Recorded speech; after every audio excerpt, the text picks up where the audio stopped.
2 purchases online, 10 emails deleted, so plenty of time. In fact, in the time it takes me to say welcome, one of our telco clients is using advanced analytics to predict which customers are most likely to benefit from added services, and then automatically delivering a customized message that via SMS or whatever their means of choice is in order to upgrade their plans, and contributes there to 35% increase in revenue. We know from clients like this and from research that 20% of you here today regularly outperform your peers. And you do that by boldly taking advantage of mobile, social, cloud, and big data and analytics. And nobody has taken advantage of disruptive technologies like these to reinvent business models and industries and outpace the competition better than our keynote speaker here today. Terry Jones reinvented the travel industry several times over. He took his experience in product marketing and development at American Airlines, his experience as a travel agent, and as CIO of Sabre to then found Travelocity, which he grew from a few people to a multi-billion-dollar public company. He then went on to help found kayak.com, which he was able to drive equally successful and then sell for $1.8 billion to Priceline. He serves on the board of multiple companies, including Luxury Link and Boingo. He's also an active member in his community organizations, serving leadership roles with the Lake Tahoe Shakespeare Organization and the Boy Scouts of America. He's the author of On Innovation and the holder of several patents. Please join me today in welcoming Terry Jones as he shares with us his experience in innovation and how listening to data can help you create change.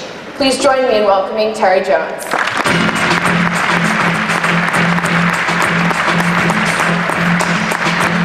Thank you. Thank you very much. Good morning. It's a pleasure to be here in Chicago, where I grew up, so that's sort of a reunion for me to be back here. It's also a little bit of a marketing reunion because my dad, my brother, my cousin, my uncle, all worked here at Leo Burnett, right down the street. So thank you for welcoming me back to Chicago. Now, this is the time in the speech where normally people say, turn off your cell phones. But I'm not going to say that. I'm going to ask you to leave your cell phone on. And if you get just a second, perhaps you can go to tbjones.biz, not .com, because there you can get all the notes for this speech. You don't have to take notes. You can order my slides. You can rate me. You can even buy my book. But most importantly, when I look out there and see you on your cell phone, I'm going to be thinking you're looking at my website and not updating Facebook. So it just makes me feel better if you do this.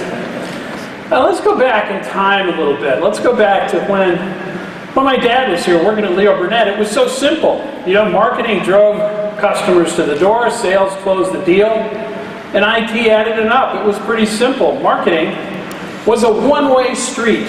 The brand was shouting at you. And back then, marketing was mass and cool. And IT was about keeping the books and running the reports and adding up sales, and it was sort of dorky, right? And you know, our media choices were limited. We had TV and print and radio and billboards, and of course we had direct response. And we had iconic brands. My dad started Good Hands with Allstate. I met that gentleman, Ed Reimers, one day standing at my front door. You know, so it was kind of a different time. A.C. Nielsen was my neighbor here in Winnetka, Illinois. And of course back then, measurement was about diaries and opens and viewership and cars passing. But then, you know, we wired the world. And the world changed pretty dramatically. We started talking about internet marketing and SEO and SEM and social media and mobile media. And marketing became a two-way street. And customers started talking back and telling us what they thought through social media and shared video and all kinds of new products. We moved from saying we knew the customer as a demographic to attempting to understand the customer as an individual. IT, of course, is now critical to marketing. We moved from connecting customers, which is what I did with the Sabre system when we wired up all the travel agents, to connecting pages, which we did with Kayak, to now connecting people.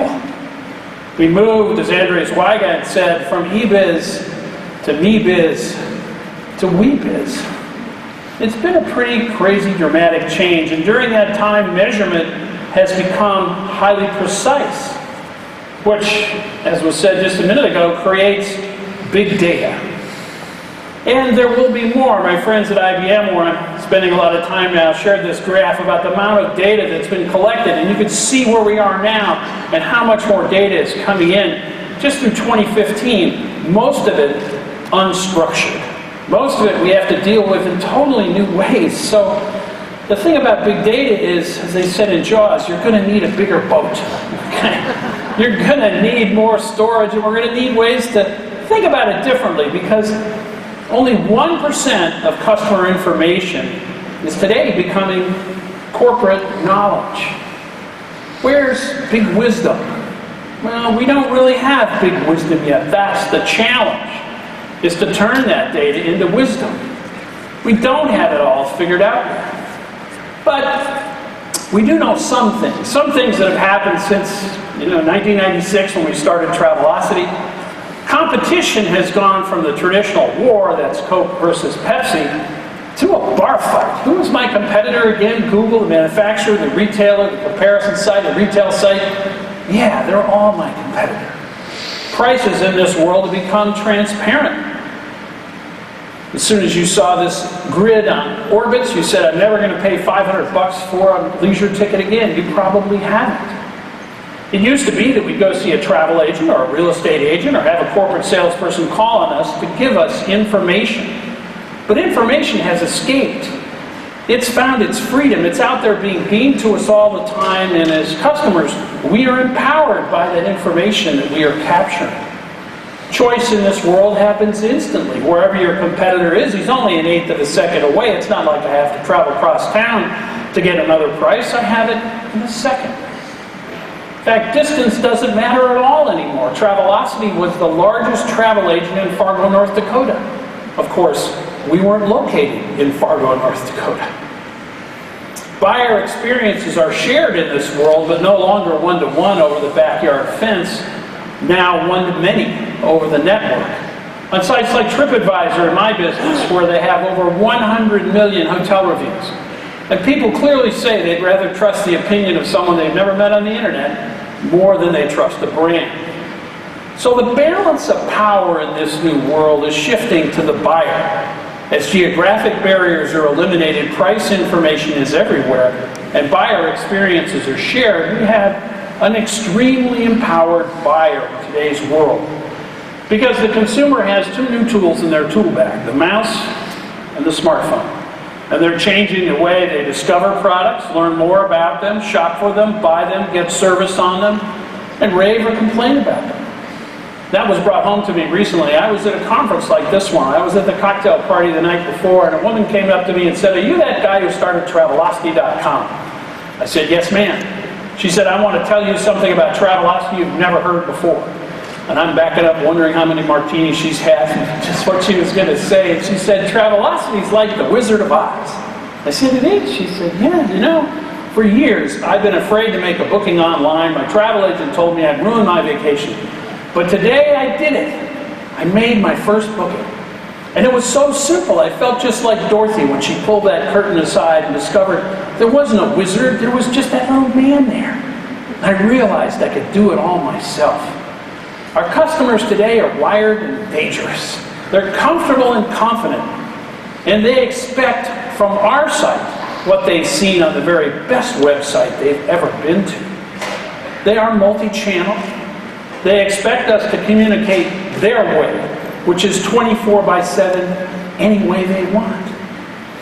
And they're dissolving the line that's existed for years between sales and service. There was all that demarcation between sales and service, but now customers expect sales and service in every channel. In fact, Customers don't care about channels. We care about channels. We organize around channels. We have the mobile group, right, and the retail group, and the web group. Customers don't care about channels. They only care about solutions. Customers expect this kind of relationship, the one-to-one buyer-to-seller relationship that's existed since the earliest marketplace, except today, they want it everywhere, all the time. Customers are harder to catch, so we need a better mousetrap. And at the same time we're searching for that better mousetrap, well, guess what? The pace of change is increasing. I saw this picture recently in the New York Times. It's Cincinnati in 1848. You can see the steamboats there tied up on the wharf. And I thought about how quickly those steamboats were eliminated when the Transcontinental Railroad was completed, the diesel engine came into wide use, steamboats were gone. But it wasn't only the steamboats that went away. If you zoom in on this picture, you can see the other businesses there on the wharf. The steamboat repair shop, the steamboat painting shop, the boiler yard, the copper shop. They all went away too. So it isn't just your business that changes. You can be totally taken out by something upstream or downstream of what you're doing. As General Shinseki said, if you don't like change, you're going to like irrelevance even less. We all have to keep up with the pace of change. You get up in the morning and I feel like this guy, the guy on the rocket sled whose face is being peeled back by the pace of change. Things are moving faster. I can prove it to you. I read an article the other day about the evolution of fishing. Now, the first fishing was measured 85,000 years ago. That was men with spears. It took 40,000 years to invent the net. Not the internet, the fishing net. Right? It took another 20,000 years to invent the hook. And it wasn't until 6,000 years ago the barbed hook was invented. So what is that? 80,000 years from the spear to the hook. That's a long time, and that doesn't even talk about how widely circulated these inventions were. Take a look at today, at the speed of change today, where 40% of American households got a tablet computer in less than 4 years. That's the speed of change we're dealing with now. Things are moving faster, so customers are changing. Even words are changing. Think what these words mean to your mother and what they mean to you. Cloud, share, cookie, scale, text, app, tablet, flame. They're all verbs now to us, but they weren't to our parents. Here's a good graphic of how much things have changed. This is the announcement of the Pope in Rome in 2005. This is the announcement in 2013. The world is changing pretty fast. It's changing so fast you could be taken in by the Doppler effect. That's not the Doppler effect. The Doppler effect is like, as the siren goes by. This is the Doppler effect, which is the tendency of stupid ideas to seem smarter when they come at you rapidly. We had a lot of those back in the internet bubble, right? Webvan and Cosmo and Pets.com, they all failed. At the height of the internet bubble, this was in the Harvard Business Review. Somewhere out there is a bullet with your name on it, shot by a competitor unknown and unborn, who will render your business obsolete. I don't think that really happened. But if you change one word and say business model obsolete, perhaps that did happen. Now, I grew up in a little town, Winnetka, right up the road here in Illinois. We had one bookstore, one record store, one movie theater. We read the classifieds, used the yellow pages, had the encyclopedia at home. Then the mall moved in at the edge of town. We got Barnes & Noble, Best Buy, a megaplex movie theater, multiple yellow pages. And in Carta, the first encyclopedia came out on CD from Microsoft. Then the online world showed up. We had Amazon, the world's largest bookstore, CD Now, the most CDs. Netflix went after movie theaters, eBay after classifieds. Big Yellow and Encarta went online. Now we've moved to the world of speed and convenience. Kindle, iPod, YouTube, Craigslist, Angie's List, Wikipedia, and the last four are user-generated. How'd you like to be Encyclopedia Britannica and compete against a hobby? They couldn't. They don't make encyclopedias anymore. And of course, we're running fast into the mobile and social world where I can read my Kindle app on any device. Spotify tells me the music my friends are listening to, Hulu's after movie theaters, Facebook's a better classified, Yelp's a better yellow pages, and Google a better encyclopedia. Business models are changing fast. And in your business too, we have advertising now on toilet paper. It's everywhere. We have these incredible precise measurement tools that create big data that we are now here today trying to figure out what to do with. We have customers who are buying more on iPads with a higher conversion rate than they are through desktops. We have people spending their lives in social media, texting instead of email. And how in the hell do we get an advertisement on that thing? Right? It's getting harder and harder, so what to do? Well, the good news is that new opportunities lie where old models are crumbling. Successful leaders today have to realize that their customers are internet-empowered, tech-savvy, time-starved, information-rich. Internet-empowered, tech-savvy, time-starved, information-rich, that's a different kind of customer than we've ever had before. Somewhere out there, Patrick is the key to increased sales. Find that key, Patrick. Bring it to me. You ever have a boss like that? Probably do right now. I did. Bob Crandall at American Airlines, legendary tough guy. And he's sitting there with me, and he's got his arm around me, and looking out the window, and the window looked like that. And I had no clue what he was talking about. But I started thinking about it. I realized that back then, this was in the early 90s, American Airlines was all about innovation. So if I took the steam off the window, what I had to think about was innovation. American invented the first airline mileage program. They invented the Super Saver fare. It was all about innovation. I can't tell you what the next thing in marketing is. You're going to have lots of sessions here about that. But even all those sessions aren't going to give you the fuel you need to get as far as you have to get with as quickly as this world is going to change. Only becoming more innovative can do that. So let's talk about innovation for a moment. First, what's the definition of innovation? Creativity is about thinking up new things. Innovation is about doing them. It's about putting your ideas to work. I'm the holder of 4 patents. I'm very proud of them. They're on the wall in my office. But that's all they are, patents. They are not innovations. Because the company where I work never reduced them to a product. They don't count. Innovation is about putting your idea to work. And if you've correctly explained your vision and mission and strategy and action plan to your employees, they are not the 3 blind mice. They probably get it. They probably understand the size of the opportunity that's ahead of your company. And we all have some superstars who are going to get it no matter how hard it is. This is the Tom Cruise of mice, right? He's going to get that piece of cheese. And we all have the guys who can make the sale, but they can't implement, right? They can't bring the deal home. But the problem with innovation in most companies is people are afraid to go for it. They're afraid of change. They're afraid of taking risk. So if you want success, here's a couple ideas. First of all, I believe that the engine of innovation rests on 2 pillars. The pillar of culture and the pillar of team. If you get culture and team right, you put gas in the tank of innovation. You will move forward. Because as Dick Clark at Merck said, culture eats strategy for lunch. You can have a perfect strategy, but if you don't have the culture to support it, you're simply not going to get any good ideas. Unless you create a culture where innovation can exist, where an idea can grow and flourish. Because, an idea is a spark. It's a tiny little flame, and we're talking about this new idea, and we're going around the table, and we're all excited. And somebody says, well, let me play devil's advocate for just a moment here. Poof, the candle goes out. The idea is gone. Innovation is not the Olympics. In the Olympics, you train from when you're 6 to when you're 18.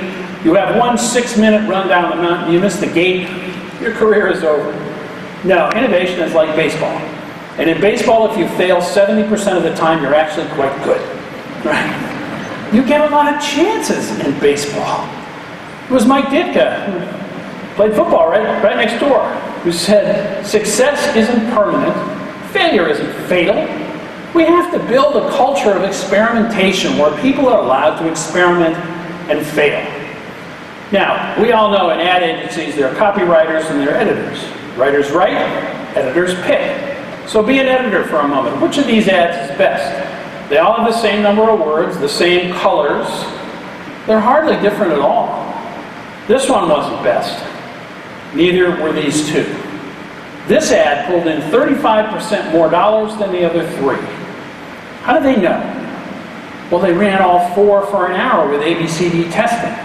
And you know that, but you'd be surprised how many companies I consult with who don't do that much testing. 20% of what you see at Kayak every day is a test. We are constantly testing and measuring and failing and testing again. So don't write, "We will never change" in the concrete outside your building. Write, "We experiment" in the sand and let the water come wash it away, and write it again. And when you fail, and I hope you do, because if you don't fail, you're not experimenting enough, kill projects, not people. Kill the project, not the person. Early on at Travelocity, I put a bunch of movies on a CD-ROM, because back then everybody had 1200 baud modems. You couldn't send movies over the internet. And it cost me $1 million to get them out in the stores and start getting them in the hands of the public. And I lost $1 million getting them out and getting them in the hands of the public. It was a total failure. And I had to go to my boss, the CFO at American Airlines, tell him I lost $1 million. I was scared. You know what he said? He said, "Terry, what did you learn?" Wow, the word spread like wildfire. Terry didn't get fired, right? but also that this guy was a coach. And coaches don't just throw people off the team, they work to make the team better. We allow failure and harvest learning, is what they say at Intuit. Do you do that? Do you allow failure and harvest learning? Do you learn as much from failure as you do from success? You should. You can. Maybe you can learn more. Do you say to people, "Do it right the first time"?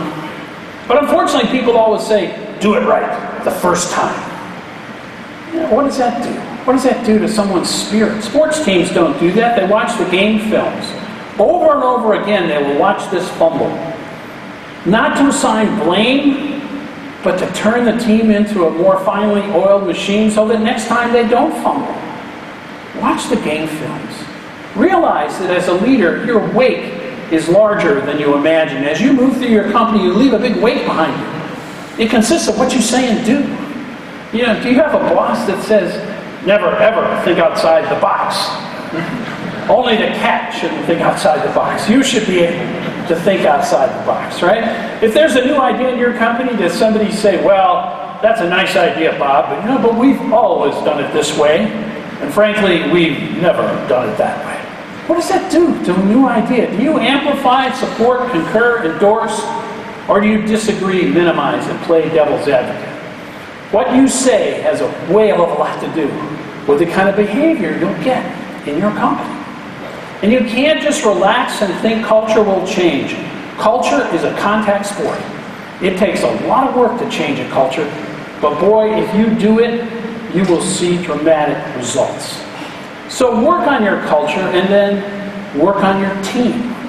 It's really all about your team. In fact, one of the key things in innovation is to have small teams. Amazon has a great rule, 2 pizza teams. If it takes more than 2 pizzas to feed the team lunch, the team is too big. It's real simple. Big teams don't innovate. I think this new world requires old world knowledge mixed with youthful exuberance. So at Travelocity, I worked very hard to hire people from outside of American Airlines. We normally couldn't do that. People had to come in the bottom and move up.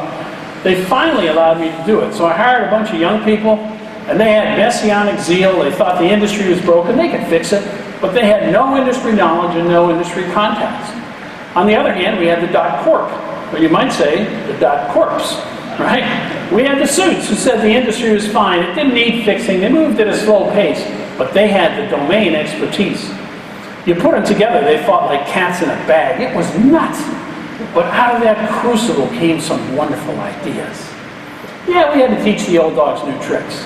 But guess what? You have to teach new dogs old tricks anyway. So hire people who don't fit in.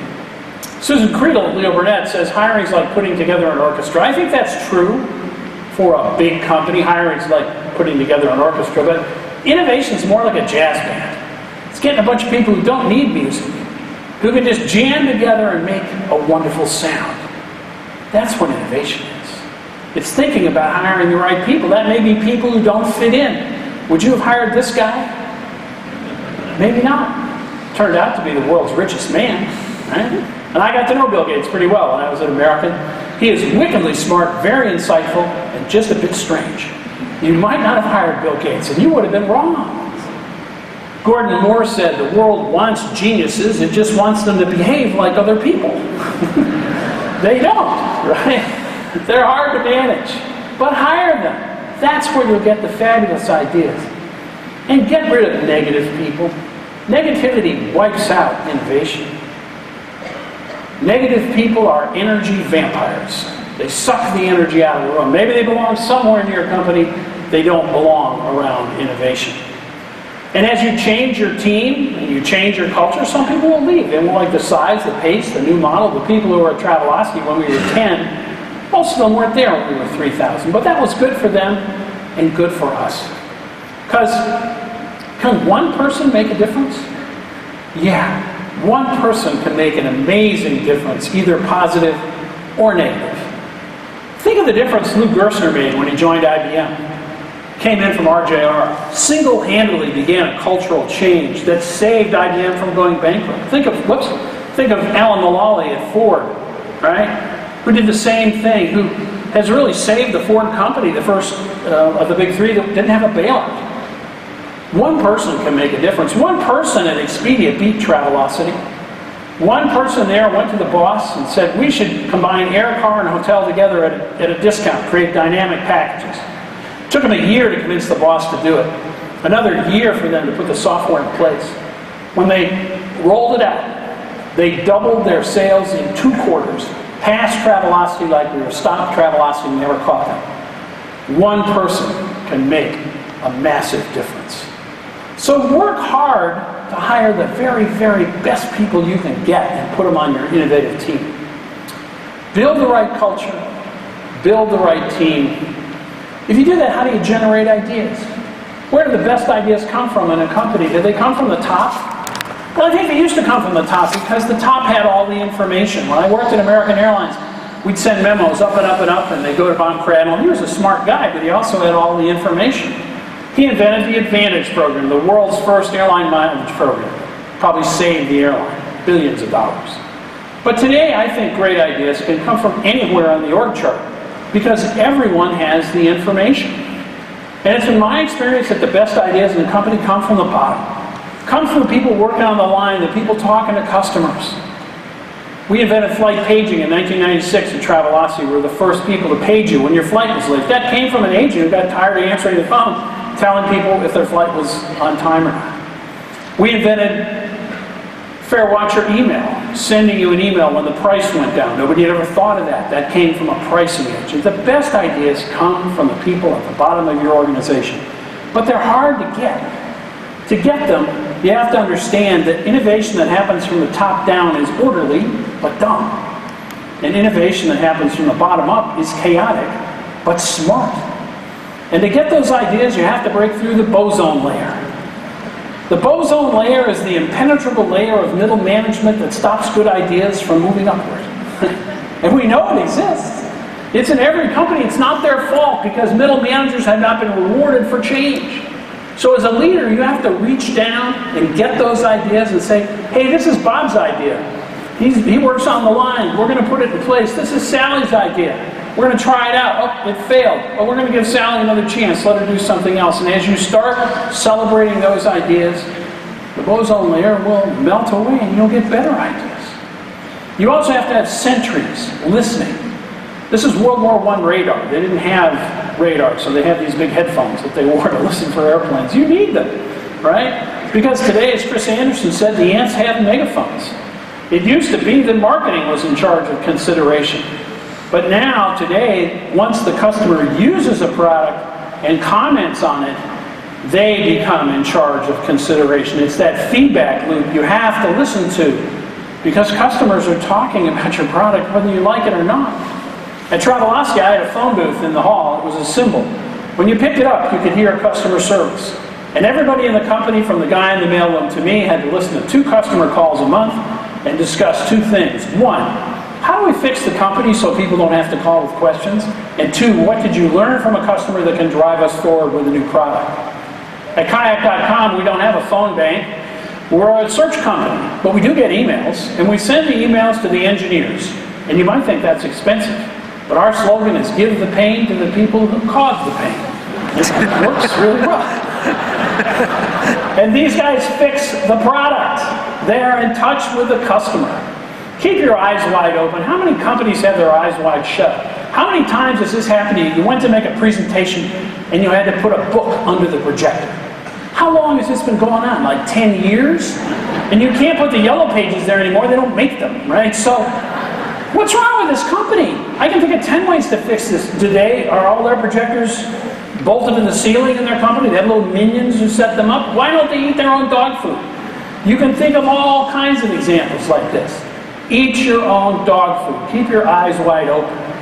But then you have to look beyond what's immediately apparent, because customers won't give you the next big thing.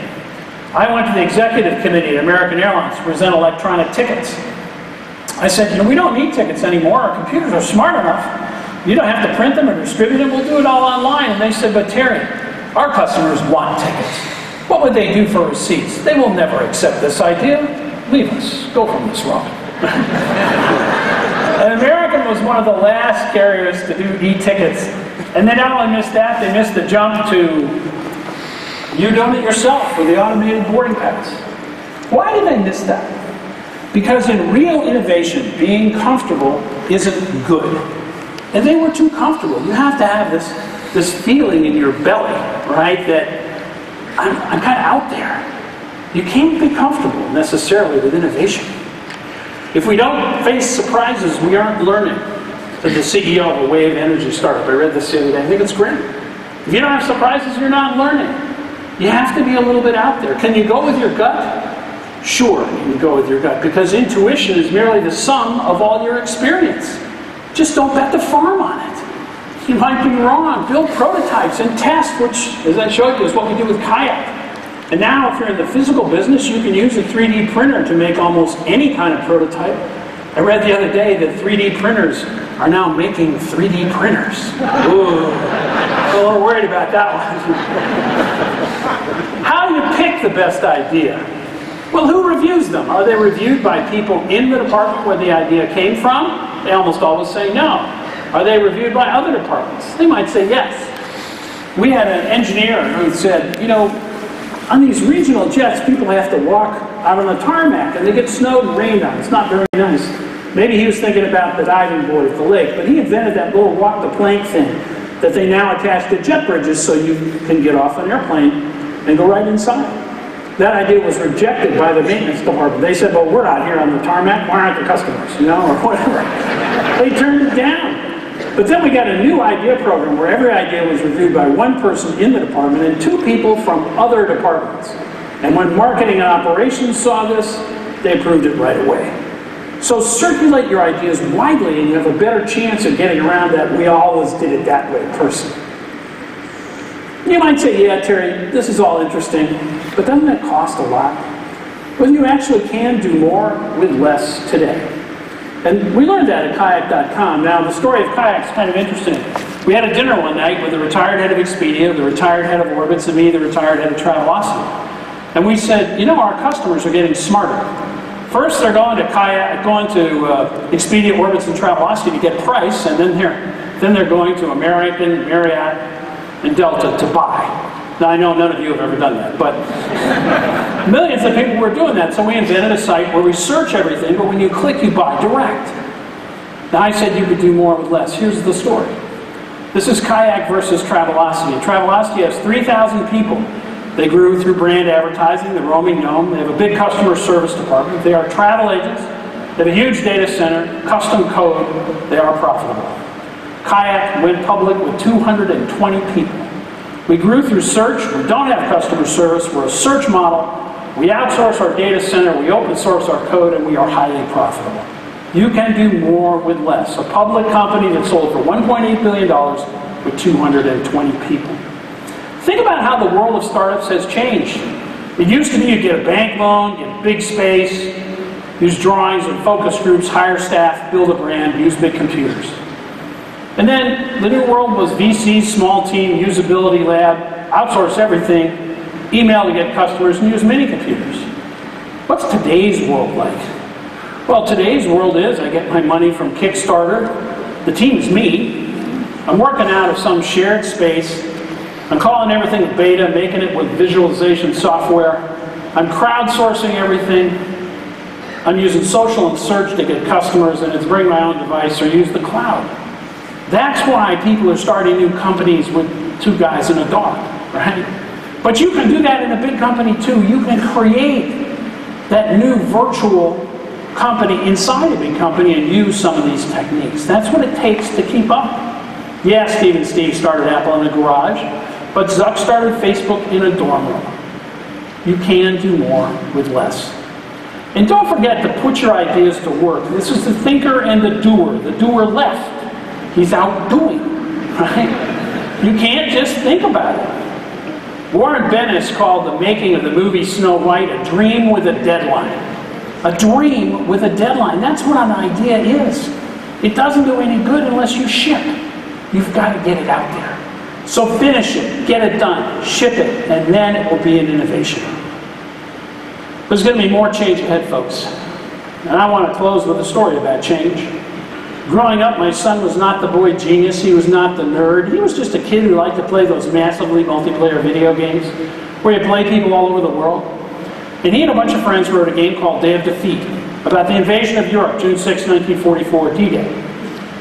And that was when he was a sophomore in high school. By the time he was a sophomore in college, 50,000 people a day were playing Day of Defeat. And he called me up and he said, Dad, somebody wants to buy the game for $300,000. What should I do? I said, you're in college. You should sell. We need the money. And he did sell. But the cool thing was this game was written by 5 kids from Europe, 5 kids from the US, 1 kid from Canada. They never met. They created this $300,000 virtual company entirely through IM and chat. That is your new customer. That is your new employee. That is your new supplier. Will you be innovative enough to keep up with him or her? Let's review. Now, the best way to review is to buy my book. Available at online bookstores. Okay. But instead, let's talk about this different world. It's a wired world where information has found its freedom and buyers have more power than ever before. It's a world driven by speed, simplicity, and convenience. A world where innovation is what is necessary to push you ahead as fast as the customer is moving. Build the right culture, build the right team, you'll put gas in the tank of innovation. Create a culture where an idea can exist. Blow up the boson layer, reward people for change, and you will see that layer disappear. Experiment and measure, and experiment again. Then you can fail fast. You don't have to wait for the train wreck, right? And don't kill people, kill projects. And then people will come back and try again. Mix it up. Bring in a bunch of young people. Bring in from people outside. Hire geniuses. Get a balance of views. You know, Jim Collins said in Built to Last, we founded companies that make good decisions. Debate is real. You want real debate. And you want small 2-pizza teams. Big teams don't work. They don't innovate. Some people will leave as you change your culture. That's good for you and good for them. And remember to look beyond what's immediately apparent. Customers won't tell you that they want an iPhone. You have to think about that on your own. Listen to your customers in a new way, like I did with that phone booth that Travelocity or Kayak does by sending emails to the engineers. Go with your gut, that's okay. Just don't bet the farm on it. Remember, most of all, your wake is larger than you imagine. You can change the culture in your company by simply changing what you talk about and what you say and do. Your employees watch you like a hawk. And put your ideas to work. The thinker and the doer. The doer left. Now, I wish there was a button on the keyboard for innovation, but there isn't. And I know you think this stuff is hard. It is. And I know you think you have a tough job, and you do. But you don't have the toughest job. These guys have the toughest job. They're the great Walendas, the world's greatest wire act. You know what their mission statement is? You fall, you die. They have a tough job. You don't have a tough job. You can do this. Face your fears. Ronald Reagan said when we come to the edge of the known world, we're standing on the shores of the infinite. That's where we are right now. I'm so excited, you know, to still be involved in marketing and tech and e-commerce. There's so much going on. I've had the pleasure over the last 3 months of working with the IBM Watson team. Now you know Watson's the computer that won Jeopardy. But Watson's now working at MD Anderson with cancer patients. And Watson will today say to a doctor, "Doctor, there's a 65% chance this patient has this cancer." And the doctor said, "Well, Watson, how do you know that?" And he said, "Well, I read all the tests, I looked at all the x-rays, I read all the write-ups, and then I read 40,000 articles about this cancer."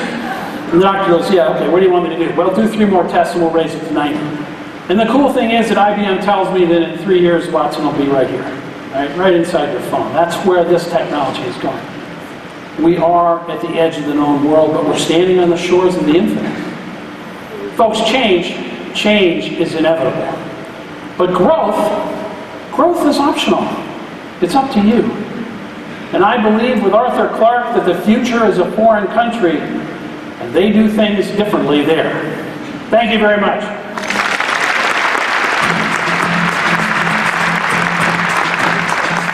Thank you.